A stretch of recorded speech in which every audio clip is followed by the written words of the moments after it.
protes kemunduran demokrasi karena dalam 7 tahun terakhir Indonesia menunjukkan penurunan kinerja demokrasi yang Gerakan Moral Mahasiswa secara serentak menggelar aksi menolak politik dinasti dan Pilu dan Demokrasi menggelar aksi demonstrasi. Kalian tahu nggak sih kalau negara kita ini, Indonesia itu mengalami kemunduran demokrasi? Iya betul banget tuh, karena menurut Freedom Score juga Indonesia mengalami penurunan skor demokrasi di mana pada tahun 2020 Indonesia itu ada di angka 61/100, sedangkan di tahun 2024 mengalami penurunan ke 57/100. Kira-kira kenapa ya Indonesia mengalami penurunan nilai demokrasi? Nah, itulah alasan kita di sini. Kita bakal ngediskusiin tentang bagaimana terjadinya penurunan nilai demokrasi kita. Oh iya, kali ini kita bukan cuma berempat, tapi kita juga mengajak 2 narasumber lain untuk membantu diskusi kita kali ini. Nah, narasumber yang akan ikut berdiskusi dengan kita kali ini adalah Mas Bangkit Wirawan, selaku dosen dari Universitas Diponegoro di Departemen Politik dan Pemerintahan. Nah, keren banget kan? Kita juga ada satu lagi narasumber yaitu Bapak Erwan Halil selaku Direktur Program Penelitian di LP3ES. Oke, gimana kalau kita langsung mulai aja diskusi kita? Indonesia tuh masih masuknya di electoral demokrasi, jadi belum full demokrasi. Indeks demokrasi Indonesia yang menunjukkan nilai penurunan itu bukan suatu hal yang subjektif, tapi ada takaran objektif yang menunjukkan bahwa memang kualitas demokrasi kita ini menurun. Masa COVID itu mempengaruhi karena waktu di era COVID, pemerintah itu meloloskan beberapa undang-undang yang sebetulnya kontroversial. Menjelang COVID itu KUHP itu di ujung setelah COVID, kita kerja di era COVID, dan menjelang COVID itu kalau nggak salah si UU KPK ya banyak poin dari undang-undang tersebut dan banyak hal lain itu yang dikeluhkan karena nilai demokrasinya itu tidak tinggi atau tidak demokratis intinya ya.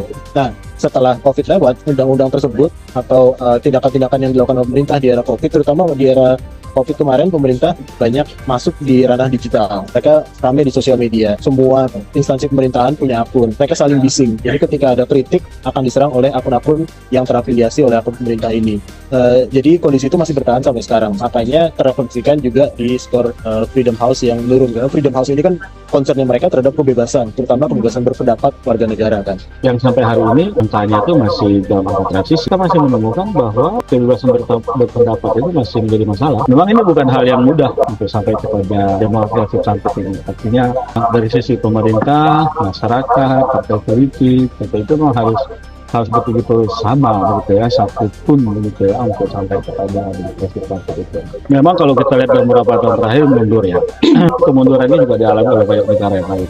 Salah satu pemicu kemunduran demokrasi itu kan salah satunya adalah masa COVID kemarin. Ya, pandemi COVID. Pandemi COVID itu hampir seluruh negara di dunia ini memang menerapkan aturan yang istilahnya tentang petik ya, agak otoriter begitu ya, karena memang harus ada pengaturan dari sisi pemerintah terhadap masyarakat begitu. Itu bukan hanya terjadi di Indonesia, bukan hanya terjadi di banyak negara. Karena apa? Karena pada posisi hampir seluruh negara tidak siap menghadapi pandemi ya, sehingga yang kemudian juga berdampak kepada ekonomi dan seterusnya. Nah, pada posisi yang seperti itu negara hadir dengan wajah yang bentuk otoriter tadi itu.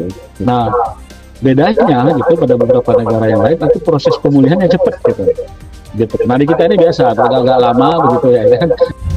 Jadi kesimpulannya kenapa Indonesia itu mengalami penurunan demokrasi, ada beberapa alasan. Yang pertama itu ada karena masih banyak elit-elit politik di atas sana yang masih mempertahankan kekuatan mereka. Itu menurut Mas Bangkit Wirawan.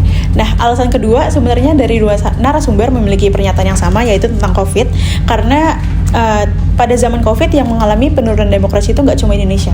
Karena pada zaman COVID negara itu berubah menjadi seakan otoriter karena semua itu diatur oleh pemerintah. Semua pergerakan masyarakat itu dibatasi mengikuti peraturan pemerintah. Oh, jadi menurut 2 narasumber, COVID-19 merupakan menjadi salah satu faktor penurunan demokrasi tidak hanya di Indonesia, akan tetapi juga di semua negara.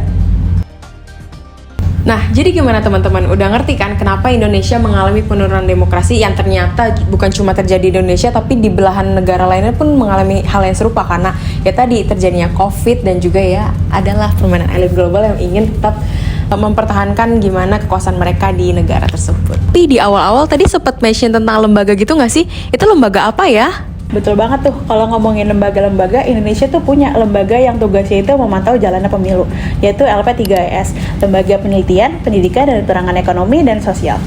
Nah, makanya kita mengajak Pak Erwan sebagai internal LP3AS dan Mas Bangkit sebagai eksternal LP3AS. Nah, aku juga mau mendiskusikan sesuatu deh tentang lembaga ini. Jadi, bagaimana sih kontribusi LP3AS ini dalam memperkuat demokrasi di Indonesia melalui kerjasama dan dukungannya yang mereka berikan kepada pemerintah dan masyarakat sipil? Tapi aku juga mau tanya deh, gimana sih lembaga LP3AS ini memastikan keberlanjutan demokratisasi dalam pengembangan sistem yang lebih stabil serta keberlanjutan, dan bagaimana lembaga LP3AS dapat meningkatkan demokratisasi melalui pemilu?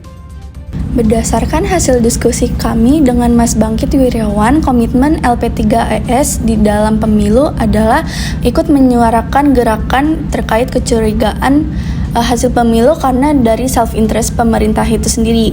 Gerakan ini bertujuan supaya pemilu dapat berjalan dengan sesuai dengan hasil yang kita inginkan. Wah, berarti lembaga ini emang bisa sangat membantu kita ya sebagai masyarakat sipil untuk lebih vokal untuk mengkritik pemerintah kita. Nah, betul banget Tin. Jadi lembaga-lembaga kayak LP3AS ini benar-benar membantu banget untuk kita lebih mengetahui tentang demokrasi dan pemilu di Indonesia. Tapi, aku juga masih penasaran, kira-kira gimana sih pendapat para pengamat di LP3AS ini tentang pelaksanaan pemilu di tahun 2024 di Indonesia? Menurut Mas Bangkit mencurigai mengenai mobilisasi dana bansos hasil pemilu 2024 cukup konsisten, hanya memang bedanya adalah jarak konsistensi dan bukan hasilnya. Bukan hanya penyelenggara tapi masyarakatnya juga menilai pemimpin berdasarkan visi misi, akan tetapi lebih ke emosional dan masih bergantung pada partai politik. Nah, jadi yang aku tangkap dari penjelasan tersebut adalah kurang lebih kita sebagai masyarakat itu harus lebih aware dengan track record yang dimiliki oleh masing-masing paslon, begitu guys. Anyway, kualitas demokrasi yang di Indonesia masih sulit dimengerti itu apa sih? Nah, kalau ngomongin faktor kenapa demokrasi di Indonesia itu kayaknya masih susah dimengerti, itu karena demokrasi itu sifatnya stagnan. Jadi karena masih kurang banget pendidikan tentang demokrasi di Indonesia untuk masyarakat kita, terlebih setelah Pilkada tahun 2009. Jadi intinya tuh kayak parpol sama masyarakat tuh masih kurang demokratis gitu loh. Nah, di sini juga membutuhkan peran dari parpol dan masyarakat untuk lebih demokratis. Tapi gimana sih proses demokrasi di Indonesia? Indonesia masih berada di dalam kategori elektoral demokrasi dan belum mencapai full demokrasi. Oh, jadi begitu, Din. Tapi mau nanya deh. Tadi kan mention tentang kategori elektoral demokrasi. Sebenarnya apa sih yang dimaksud dengan kategori elektoral demokrasi? Boleh dong tolong jelasin? Elektoral demokrasi masih demokrasi yang formal. Demokrasi dicapai melalui pemilu secara substansif dan kandidat politisi masih belum substansif, belum terlihat berbobot. Wah, kalau gitu menarik nih buat kita bahas tentang kandidat pemilu tahun 2024. Bener nih, pada pemilu 2024 terjadi proses pendewasaan pemilu di dunia digital loh. Sejumlah regulasi mulai disosialisasikan kepada masyarakat dan masyarakat Indonesia sudah lebih baik dibandingkan dengan pemilihan-pemilihan tahun sebelumnya. Wah, keren banget dan juga bangga karena kita sebagai masyarakat Indonesia itu udah bisa memilih dengan bijak. Tapi ada loh tantangan dari pihak-pihak yang terlibat seperti pihak penyelenggara KPU, Bawaslu, serta pemilu, partai politik, dan pemilih itu sendiri atau masyarakat. Nah, kalau gitu kira-kira apa ya tantangan-tantangan dari pihak-pihak yang terlibat kayak Bawaslu, terus KPU, dan pihak-pihak yang lainnya? Tentu ada banyak tantangan ya, terutama pada pemilu 2024, di mana karakteristik pemilih kita itu mulai diwarnai oleh kelompok-kelompoknya teman-teman ini, ya kan, kelompok Y, Z, gitu, dan X dan sebagainya. Sehingga kemudian tentu ada semacam perubahan perilaku, perubahan sosialisasi, cara memproduksi informasi dan seterusnya. Yang di saat yang sama juga lembaga-lembaga yang melakukan penguatan kapasitas harus melakukan penyesuaian juga, gitu. Tidak harus dengan pendekatan yang lama begitu ya, sama pendekatan yang baru. Fenomena penggunaan sosial media itu menjadi tinggi, di mana teman-teman lebih banyak mereferensi ke IG, TikTok, begitu ya kan. Nah, hal ini juga harus menjadi tantangan begitu dari lembaga-lembaga yang melakukan penguatan kapasitas untuk adaptif terhadap proses perubahan. Pendekatan di pemilu itu seperti apa ya? Kalau sejauh yang aku tahu sih pendekatan di pemilu itu ada dua. Kayak yang pertama itu ada pendekatan konvensional, itu misalnya pendekatan ini bisa dibilang itu sebagai kampanye. Jadi ada pendekatan konvensional dan pendekatan modern. Pendekatan konvensional itu pendekatan yang dilakukan dengan cara lama. Jadi masih pakai baliho, terus masih pakai spanduk dan lain-lain. Tapi pendekatan konvensional itu lebih lebih cenderung gagal gitu. Nah, sedangkan untuk pendekatan yang modern ini kayak misalnya lewat sosial media atau yang lain-lain itu lebih berhasil dipilih kandidatnya. Oke, aku pahami. Sekarang sudah terjadi perubahan perilaku pemilih dari generasi kita. Sayangnya masih minim informasi mengenai ranking kandidat. Memang kenapa sih kalau minim informasi tracking di kandidat?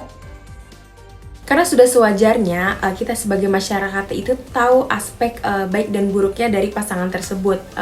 Entah itu dari track record yang buruk atau yang baik, karena kita harus seimbang gitu melihatnya, jangan cuma sebelah mata. Tapi kita juga harus melihat sisi baiknya. Apakah paslon ini bisa membuat negara kita lebih maju kah atau apa, dan kita tidak boleh buta sebelah aja. Jadi kayak kita emang harus lihat dua-duanya. Jadi kekurangan dan kelebihan paslon ini harus kita nilai dan kita timbang apakah paslon ini ideal untuk menjadi pemimpin kita di masa depan nanti.